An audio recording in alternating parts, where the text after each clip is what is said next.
Il est 23 heures à Abidjan. Madame, Monsieur, bonsoir. Tout de suite, les titres de votre édition. Le président de l'État, le président de la République est de retour en Côte d'Ivoire après un séjour en Angola. Le président Alassane Ouattara prépare ce mardi à la cérémonie d'investiture du président Joao Lourenço. Marie-Josée Talou, honorée par la première dame de Côte d'Ivoire, la sprinteuse ivoirienne double médaillée d'argent aux mondiaux d'athlétisme de Londres, a été reçue ce mardi par la première dame Dominique Ouattara. Plus de 734 milliards de francs CFA décaissés par l'État de Côte d'Ivoire pour le règlement de la dette intérieure. Ce sont plus de 5000 entreprises qui vont bénéficier de cette enveloppe budgétaire. Bienvenue dans ce journal. Je vous le disais tantôt, le chef de l'État est de retour en Côte d'Ivoire après un séjour en Angola. Le président Alassane Ouattara prépare ce mardi à la cérémonie d'investiture du président Joao Lourenço. Le président Alassane Ouattara qui a été accueilli à sa descente d'avion, vous le voyez, par le vice-président Daniel Kablan-Duncan, le premier ministre Amadou Gon Coulibaly et plusieurs autres membres du gouvernement.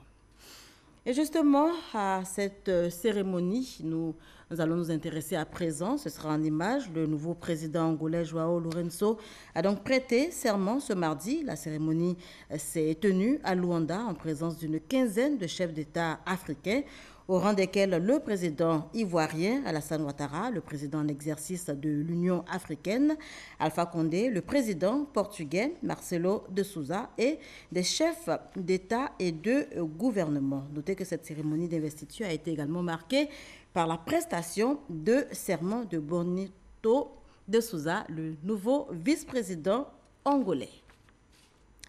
Ici en Côte d'Ivoire, le 68e anniversaire de la République populaire de Chine a été célébré hier. Commémoration en Chine, mais également donc en Côte d'Ivoire. Et à l'occasion, l'ambassade de Chine a invité hier donc à un dîner gala la première dame de Côte d'Ivoire, Dominique Ouattara, le vice-président de la Côte d'Ivoire, également le premier ministre et plusieurs autres membres du gouvernement. Tout de suite, on en parle avec Alexis Oudraogo. La Chine a mis les petits plats dans les grands pour la célébration de son 68e anniversaire. L'occasion de mettre en lumière les forces de la coopération sino-ivoirienne. Au ministère de l'Intérieur et de la Sécurité, on est en train de bâtir un réseau de coopération qui permet à tous les services de police d'être mieux fusionnés. Et puis, deuxième projet, c'est la vidéoprotection de la ville d'Abidjan. Au plan économique aussi, la coopération se veut plus forte. La Chine est aujourd'hui, sur la base des statistiques de 2016, le premier partenaire commercial de la Côte d'Ivoire, avec plus de 920 milliards de francs CFA d'échanges commerciaux. On sait que le stade olympique des Bipé est l'œuvre de la coopération sino-ivoirienne, après le palais de la culture de Treichville. C'est pour vous dire qu'aujourd'hui, la Chine et la Côte d'Ivoire sont des partenaires importants, mais surtout avec un avenir prometteur. Et pour joindre l'utile à l'agréable, un spectacle haut en couleur a été déroulé. Acrobatie, chant et danse.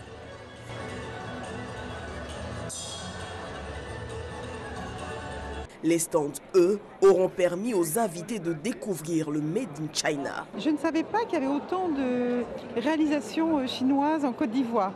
Donc je suis heureuse d'avoir pu voir les sociétés et les entreprises qui travaillaient avec nous sur le pays. Et je félicite monsieur l'ambassadeur de toutes ces sociétés.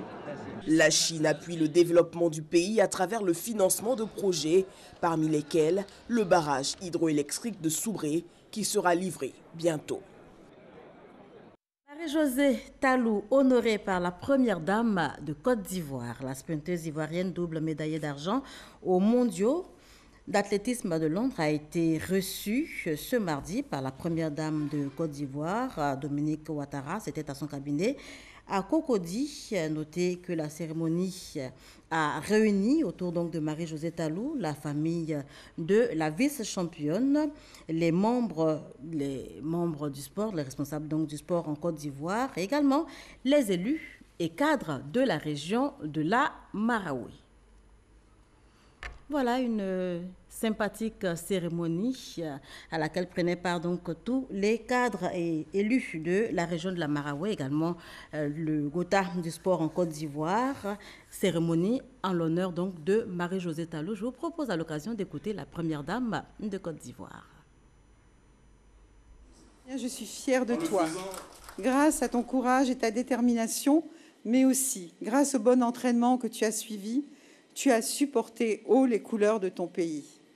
Tu es une sprinteuse hors pair et les 2 médailles d'argent remportées aux 100 mètres et aux 200 mètres au championnat du monde à Londres en août dernier ne font qu'attester de ton talent.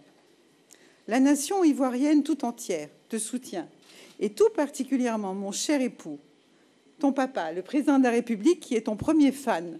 Tout comme Muriel, Ruth, Cheikh et tous les autres, tu donnes l'exemple à toute une génération de jeunes Ivoiriens qui te regardent avec admiration. Je t'encourage à persévérer et à poursuivre tes efforts afin de demeurer parmi les meilleurs au monde.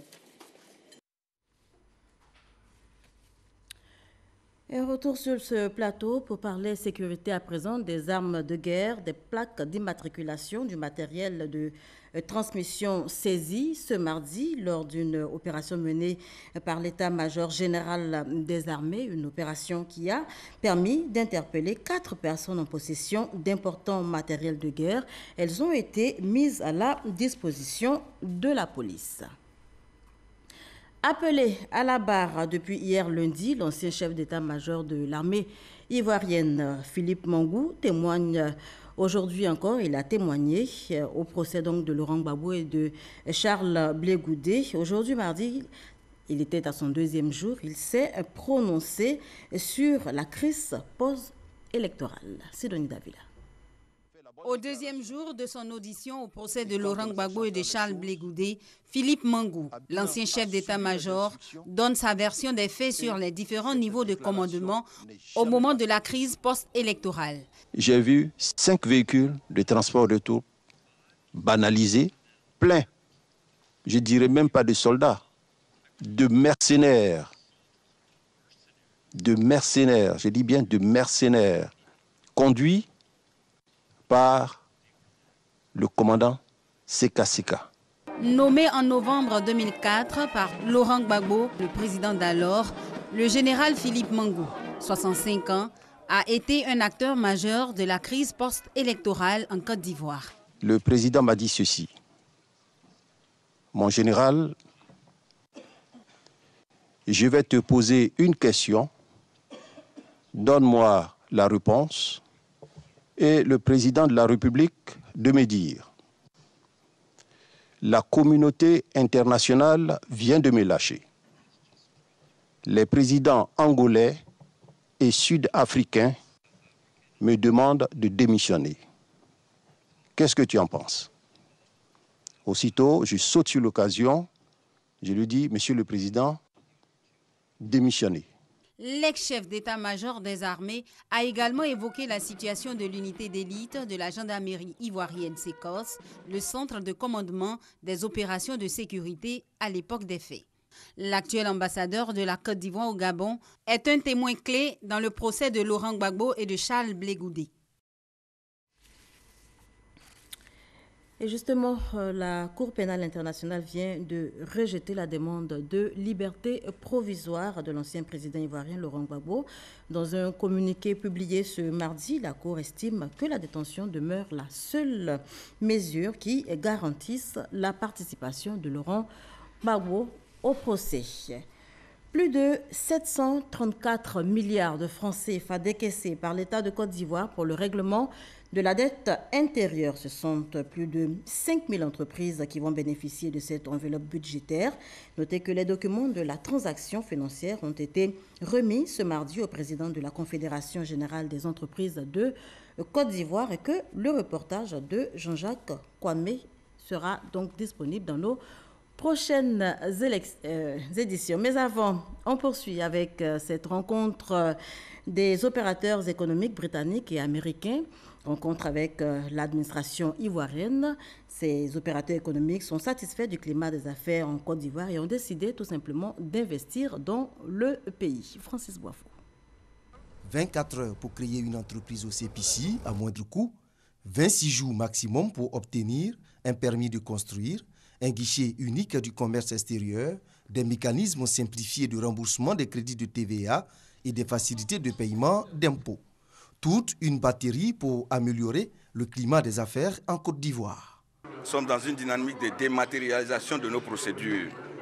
Cette année 2017, vous savez que les grandes entreprises et les moyennes entreprises payent leurs impôts en ligne, à titre optionnel. À compter du 1er janvier 2018, le paiement des impôts et taxes en ligne par ces grandes entreprises et les moyennes entreprises sera obligatoire. Un deuxième produit est en cours d'élaboration et sera disponible également en 2018. C'est le paiement des impôts via mobile. Et cette faculté-là sera accordée aux contribuables de petite taille, notamment ceux qui sont à l'impôt synthétique ou bien aux quotités d'impôts qui ne sont pas élevés. Il y a un gain de temps, il y a un gain d'argent. Lorsque vous êtes à Abobo, que vous devez dépenser 2000 francs pour venir payer un impôt de 20 000 francs au plateau retourné, vous convenez avec moi que lorsque vous le payez par mobile, c'est beaucoup plus intéressant. Il y a ensuite la sécurité de vos opérations. 2 heures ont suffi aux opérateurs économiques américains et britanniques pour s'informer sur les opportunités économiques qu'offre la Côte d'Ivoire à travers son nouveau code d'investissement. Le code des investissements tel qu'il est rédigé aujourd'hui et en fonction également de l'activité permet de pouvoir bénéficier d'un certain nombre d'avantages, de pouvoir importer des équipements en franchise de douane et également de pouvoir bénéficier au cours d'un certain nombre d'années d'une économie d'impôts, de ne pas parfois payer d'impôts directement sur le bénéfice commercial réalisé. Côte d'Ivoire, I would have to say. Ça fait 7 mois que je suis ici. Nous sommes dans les productions de pavés et d'intrants de construction et ça bouge. Dans le domaine des banques également, des réformes ont été initiées pour sécuriser les épargnes. Dans le domaine de la tierce détention que je représente ici, en tant que branche opérationnelle, j'en suis très satisfait. Pour ceux qui s'intéressent au commerce international, le directeur général des douanes rassure. Tout est mis en place pour faciliter les dédouanements des marchandises suivant les règles et procédures communautaires. La revalorisation de l'anarcade au cœur d'un conclave à Grand Bassam. Les acteurs du secteur se sont donné rendez-vous dans la cité balnéaire pour réfléchir sur l'avenir de l'anarcade. Noël Niagno, lui, est allé en savoir plus sur cette rencontre. Leader de la production et de l'exportation du cajou, la Côte d'Ivoire, à travers le premier colloque international d'échange scientifique sur l'anacade, CIESA, prend le leadership de la recherche pour cette spéculation grosse d'opportunités. La coque peut être transformée en carburant, peinture, bombe, bitume, plus de choses que même nous n'imaginons pas aujourd'hui. Les feuilles et les pommes comme produits pharmaceutiques, les bois d'anacarde. J'ai vu une statue énorme et très belle dans la cathédrale de Yamoussoukro. Une seule pièce de bois d'anacarde. Seulement voilà, des obstacles plombent encore l'exploitation de toutes ces opportunités. La faiblesse des rendements, en moyenne 400 kg contre 1000 kg ailleurs, et le faible niveau de valorisation des produits de l'anacard, taux de transformation inférieur à 10%. Relever ces défis et donner à cette spéculation toute sa valeur ajoutée aux économies africaines. Voilà qui explique la tenue de ce colloque. Des scientifiques venus de 5 pays vont contribuer à l'intensification agroécologique de la production du cajou en Afrique. Les producteurs ont besoin de plans améliorés. Au niveau de la transformation, l'essentiel des équipements de transformation nous viennent d'ailleurs. Les transformateurs n'ont pas de pièces de rechange. Ce que nous allons faire au niveau de la transformation, c'est de concevoir des modèles de machines de transformation au niveau local. La commercialisation, il y a des réelles difficultés de conditionnement, de ramassage. Ce que nous recherchons, c'est de savoir comment est-ce qu'on peut conduire les recherches pour que la consommation au niveau local soit déjà forte. C'est tout cela qui fonde l'espoir placé dans ce colloque. Espoir souligné par le représentant du ministre de la Recherche scientifique, Mme Liramata Bakayoko. Une délégation camerounaise conduite par le ministre de l'Agriculture et du Développement rural du Cameroun, reçue par le ministre des Sports et Loisirs, François Améchia, qui assure, vous le savez, depuis quelques jours maintenant, l'intérim du ministre des Affaires étrangères à Montano. La délégation était porteuse d'un message du président camerounais Paul Biya. Une délégation camerounaise chez le ministre Albert François Micha, assurant l'intérim de son homologue des Affaires étrangères. La délégation conduite par le ministre de l'Agriculture et du Développement rural du Cameroun était porteur d'un message du président Paul Biya à son homologue de la Côte d'Ivoire, le président Alassane Ouattara. Un message axé sur le renforcement de la coopération entre les deux pays dans le domaine de la production du cacao. Son Excellence le président de la République du Cameroun a autorisé pour que je vienne dans ce pays qui, en tant que ministre de l'Agriculture et du Développement rural, celui qui sert de référence en raison des performances dans ce domaine de l'agriculture en particulier. Nous sommes venus pour cette visite de travail et d'échange centrée sur un certain nombre sur des filières concernant la consolidation du développement, les filières cacao-café, la filière cajou. Le ministre des Sports et Loisirs a, au nom de son homologue des Affaires étrangères, rassuré son hôte de l'engagement de la Côte d'Ivoire à poursuivre sa coopération avec le Cameroun, surtout dans le domaine de la sécurité maritime et de l'agriculture. Avec M. le ministre, nous avons abordé le problème de la sécurité maritime. Vous savez que c'est un sujet d'actualité. La sécurité elle-même sur le continent est un problème majeur. Ce sont tous ces points que nous avons abordés et je pense que tout cela montre l'excellence des relations qu'entretiennent nos deux pays, qu'entretiennent nos deux chefs d'État. La Côte d'Ivoire entretient des relations d'amitié et de fraternité avec le Cameroun depuis les indépendances. Une relation bilatérale axée sur plusieurs aspects, notamment dans le domaine de la santé, l'agriculture et la sécurité. Le gouvernement ivoirien, aux côtés des personnes sinistrées de Bangolo et de Mans, c'est dans l'ouest de la Côte d'Ivoire, victimes des pluies diluviennes qui se sont abattues début septembre sur la région. Ces personnes ont reçu la visite de la ministre de la Femme, de la Protection de l'Enfant et de la Solidarité, Mariatou Kone. La ministre Mariatou Kone, dans le quartier Ouangbaye de Bangolo, elle constate des visu l'ampleur des dégâts causés par les inondations survenues il y a déjà plus de 3 semaines. Les traces marquant le niveau d'eau parlent d'elles-mêmes. Aucune perte en vie humaine, mais des maisons entières écroulées et ou inondées emportant bien matériel. Plus de 1500 victimes enregistrées. Aujourd'hui, les populations sinistrées reçoivent le soutien du gouvernement. Vivre, non-vivre et numéraire d'une valeur de plus de 26 millions de francs CFA offerts. Le président de la République, son Excellence Alassane Ouattara, me charge de venir apporter la compassion, le secours, le réconfort à nos frères Oué du canton Zania.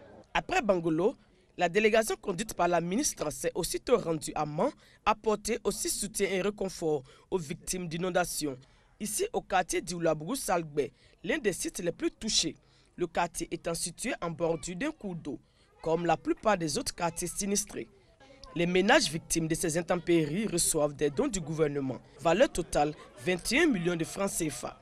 L'émissaire du gouvernement exhorte les populations vivant dans ces zones à risque de les évacuer avant que le pire ne se produise. De grâce, vous qui êtes concernés, quand on dit quitter les sites, quittez les sites. Parce que l'eau est très dangereuse. Quand on vous dit de quitter, quittez, préservez vos vies, préservez les vies de vos familles. Mettez-vous à l'abri. Mieux vaut prévenir que guérir. En effet, la menace n'est pas encore écartée. L'ouest du pays continue encore d'enregistrer de fortes précipitations. Voilà, Eve Boué, correspondante de la RTI à Mans, signait ce reportage. Retour à Abidjan, direction l'Assemblée nationale, où le calendrier des travaux parlementaires pour le dernier trimestre de l'année 2017 vient d'être adopté. On y va tout de suite avec Gabriel Zani. Le dernier trimestre de 2017 s'annonce très chargé pour les députés. Au moins 21 textes de loi analysés d'octobre à décembre. Ce mardi 26 septembre, réunis en plénière, les députés ont adopté le calendrier qui recense la planification des réunions en commission et des séances plénières. Lorsque nous avons un projet de calendrier, il y a des étapes que nous respectons. D'abord, la réunion de la conférence des présidents qui adopte au premier niveau. Ensuite, il y a le bureau de l'Assemblée nationale qui l'adopte. Et ensuite, nous venons en audience publique. L'adoption se fait par vote. Mais avant d'adopter, les députés ont la latitude de dire ce qu'ils veulent sur le texte. Beaucoup de travail, mais selon les députés, le calendrier est tenable à condition de respecter les échéances. Nous avons à peu près 21 textes de loi qui seront soumis à la sagacité des députés que nous sommes. Et donc, ce qui augure donc des travaux importants que nous, en tant que députés, devons opérer dans l'intérêt des populations. Notre souhait serait que cette programmation soit respectée et que nous puissions véritablement adopter ces projets-là pour qu'ils puissent suivre le processus de leur mise en application. Les parlementaires devront analyser des projets de loi ordinaires et bien d'autres relatifs aux finances au portant budget de l'État pour l'année 2018 et la ratification des ordonnances prises par l'exécutif. Après le vote le 24 septembre dernier, des délégués régionaux de la MUGEPSI, la mutuelle des fonctionnaires et agents de l'État de Côte d'Ivoire, les résultats provisoires sont connus. Ils ont été proclamés cet après-midi même par le président du comité électoral de la mutuelle que je vous propose à présent d'écouter. Sur l'ensemble du territoire, les résultats du scrutin peuvent donc être présentés comme suit.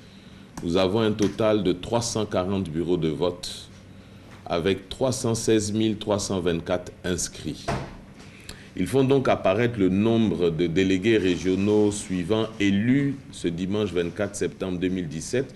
Je parle bien des délégués élus le dimanche 24 septembre et donc à l'exclusion des délégués régionaux qui sont nommés par la gendarmerie, la police et les forces armées du Côte d'Ivoire dans le cadre du processus spécial et qui vont venir compléter le nombre des délégués régionaux élus.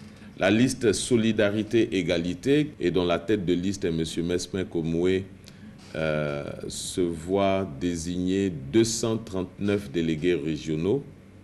La liste Union Solidarité Espoir, et dont la tête de liste est M. Mamadou Soro, se voit désigner 5 délégués régionaux. Et la liste Disponibilité, Solidarité, Entente, qui est une liste d'envergure locale, puisqu'on ne l'a vu apparaître que dans une seule section électorale, se voit désigner 2 délégués régionaux. Dès demain, mercredi 27 septembre 2017, s'ouvre la période des recours qui va courir jusqu'au mardi 3 octobre 2017. Le mercredi 4 octobre 2017, le comité électoral national se prononcera sur les recours dont il a été saisi et publiera alors les résultats définitifs du scrutin national du 24 septembre 2017. Un autre petit tour à l'intérieur du pays, dans ce journal, précisément à Yamoussoukro, c'est dans la région des Lacs. Eh bien, pour assurer une année scolaire réussie aux élèves de la commune, le conseil municipal vient de leur offrir 41 000 kits scolaires, c'est ce que nous dit Grace Kando. La commune de Yamoussoukro joue sa partition dans la politique de l'école obligatoire. 41 000 kits scolaires remis aux différentes écoles de la municipalité. 222 classes bénéficient de manuels scolaires, le tout d'une valeur de 18 millions de francs CFA. La distribution de ces kits a débuté par le groupe scolaire Zaetaan. À travers ce don, le premier magistrat, Nyarangbe Kwaku Kwadiojan, veut accompagner la politique du gouvernement dans le cadre de l'école obligatoire.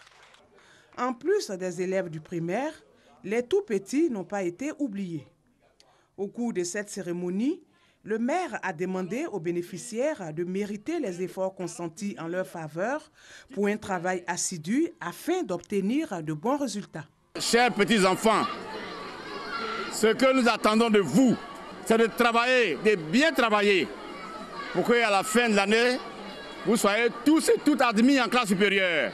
L'avenir de la Côte d'Ivoire, c'est vous. Les responsables d'établissement ont salué cette action du premier magistrat de la commune de Yamoussoukro. L'école obligatoire en Côte d'Ivoire, elle est gratuite, elle est obligatoire. Monsieur le maire ne fait que confirmer la politique de l'obligation scolaire. C'est un acte de générosité, mais au-delà de la générosité, il vient de donner une bouffée d'oxygène aux parents d'élèves. Parce que cette période est très difficile. Le conseil municipal de Yamoussoukro a inscrit l'éducation au rang de ses priorités. C'est pourquoi chaque année, il ne ménage aucun effort pour soutenir les parents d'élèves. On parle sport pour poursuivre. Le sport au service de la cohésion sociale dans la région du Gontougo, c'est au nord-est de la Côte d'Ivoire. 2 tournois dotés des trophées Alassane Ouattara et Dominique Ouattara ont animé la région le long du mois de septembre. Les finales ont eu lieu samedi dernier. Salif Ouattara. Concourir à l'union des fils et filles de la région du Gontougo. Objectif de Maïzan Kofi Noël, député de Bandoukou. Un geste salué par le Premier ministre Amadou Gon Coulibaly, représenté à l'occasion par une forte délégation du Rassemblement des Républicains, conduite par le directeur général du port autonome d'Abidjan, Yensié Yakouba. Au menu, 2 finales portant les noms du président de la République et de la première dame. Destinée aux jeunes de 13 à 15 ans, la Coupe Dominique Ouattara a été remportée par Royal Academy de Bandoukou. Victorieux au tir au but des Gamets de Soko. Plus riche en images, la finale dotée du trophée Alassane Ouattara est revenu à Kwassindawa au détriment de Pinda Boroko. 1-0. Ces tournois-là ont pour un seul objectif, contribuer à mettre en exergue l'action du président de la République. Faire en sorte que toutes les actions que le président de la République a eu à mener, à faire dans notre région, on puisse donner notre contribution. Il y a une dynamique de vivre ensemble qui est un credo fort au niveau du RD, comme vous savez. Et ça a été pour nous une occasion de voir les populations ensemble. Une adhésion parfaite des populations au tournoi. Ceci traduit leur attachement à la politique menée par le président de la République, mais également une très belle finale qui a vu un match bien enlevé et le meilleur a gagné. Après 3 éditions réussies, les populations de Bandoukou ont demandé au député Maïzan Kofi Noël d'organiser la 4e édition du tournoi Alassane Ouattara dans le sens d'une fête populaire. Et je rappelle pour terminer que le chef de l'État est de retour en Côte d'Ivoire après un séjour en Angola. Le président Alassane Ouattara a pris part, je vous le disais tantôt, ce mardi à la cérémonie d'investiture du président Joao Lourenço. Le président Alassane Ouattara qui a été accueilli, vous le voyez sur ces images, à sa descente d'avion par le vice-président Daniel Kablan-Duncan, le premier ministre Amadou Gon Coulibaly et plusieurs autres membres du gouvernement. Merci de nous avoir suivis. Je vous retrouve demain, même.